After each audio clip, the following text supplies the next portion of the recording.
Do you think there are extraterrestrial intelligent beings here on Earth or anywhere in the known universe?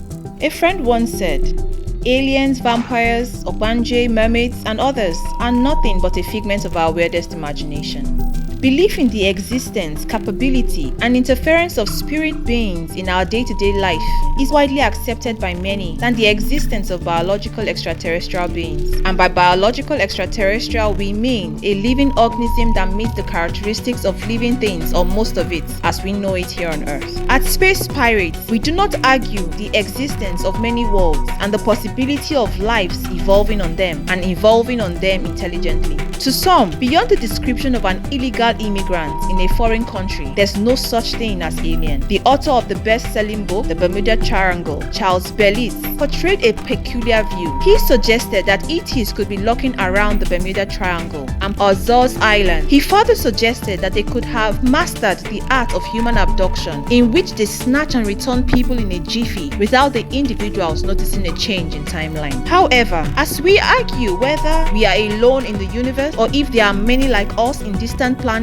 Fermi paradox worries about which of the civilization will assume leadership and colonize the galaxy. How possible could this be? If seeing is believing, there should be no such thing as extraterrestrial intelligence, vampires, Ogbanje, mermaids, and so on. They should all be classified as myths and probably animated by movie directors for entertainment. While we reserve others unattended to for another day, let's talk about mermaids and aliens and where to find them. After all, fact goes beyond seeing, and science does not depend on beliefs.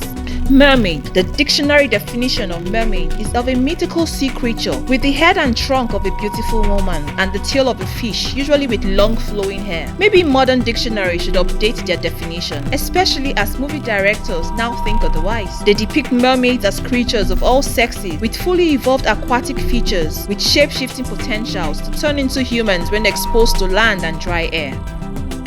But could mermaids be real? Is there a portion of this world that could hide creatures with such resemblance to humans, yet with aquatic shape-shifting abilities? We might never know for sure, but this is what we know. 71% of Earth's surface is covered with water, and there are depths of ocean that man is yet to reach physically or electronically. We also know that light bubbles everywhere water is found on Earth. So could mermaids be lurking in the dark abyss of the oceans? One thing is certain, if they are down there, there will be a fully evolved aquatic creature with enough intelligence to stay out of sight of humans, yet without the long hairs and human seduction abilities as depicted by the movies.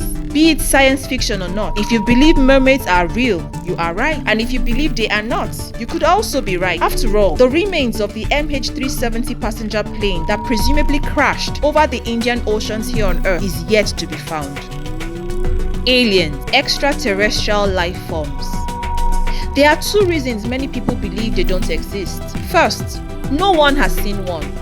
Not even the residents of Roswell, New Mexico. That's fair enough because that's common sense. But so also is the lunar landing of Apollo 11 in July 1969. We weren't there when Neil Armstrong set foot on the surface of the moon. Yet we know he's the first man to walk on moon. One might say, oh, the records are there, but so also are records, institutions of knowledge, and investments for this cause by those who could read the writings on the fabric of the known universe.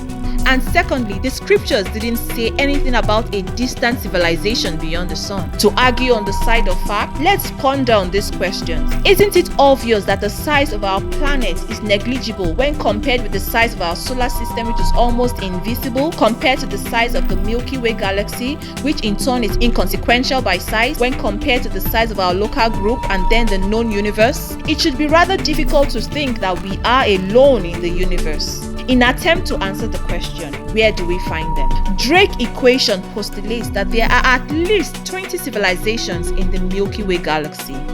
An ancient scientist had suggested in the past that we should make kilometers of trench of wildfire on Earth's surface such that it will be bold and luminous enough for aliens to see us, such that they will consider visiting our planet to parley with us, or maybe eat us. In reality, this will only facilitate greenhouse effect and global warming, nothing more. However, a modern look at such dramatic concept might be helpful if we re-evaluate the facts we know. There are other intelligent creatures, such as apes, whales, and dolphins here on Earth, with a system of vocabulary that is not understood by the other. At best, we say they make remarkable sounds. If communication skills in humans and dolphins evolved so far apart, despite inhabiting the same planet, shouldn't it be natural to expect extraterrestrial intelligence to evolve with a communication system technologically different from ours? In fact, terms other than technology should be used to describe possible means of communication in other worlds. There should be other means of long-distance communication apart from radio transmission. With this in mind, let's look at the things we might have in common with our cosmic neighbors, if any. The reason we assume they are there is that we can see at great distance uncountable numbers of objects that looks and behaves like our solar system. This means that at least we all understand energy in the form of light and heat. Another thing we clearly should have in common is gravity. These are the tools we must use for effective communication. Unfortunately, the only way humans know how to communicate is through the use of electronic signals. Suppose the signal we send is rather made of visible light, heat signature, and gravity, and does not require transistors to cipher or decipher. Suppose our next intelligent cosmic neighbors dwell in a liquid world and their planet is not generous with elements like silicon, germanium for construction of transistors. What if ETs don't have fingers to construct radio receivers, yet are capable of using Mother Nature's abundant resources to crisscross the universe? Or we can digitally transmit light that can travel billions of light years without fading, yet capable of delivering messages. We would stand a better chance of saying hello to our galactic neighbors sooner. This is not to downplay the effort of men and women at SETI, working tirelessly to spot any evidence of life outside our planet, but to encourage others to bring in their views. So why not join us? Join thousands of volunteers using SETI at home on their computers and smartphones' idle time to participate in the search for extraterrestrial intelligence. Together, we will achieve more. Thank you. Kindly subscribe to watch our next episode. Don't forget to drop a comment below to help us make better videos for you next time.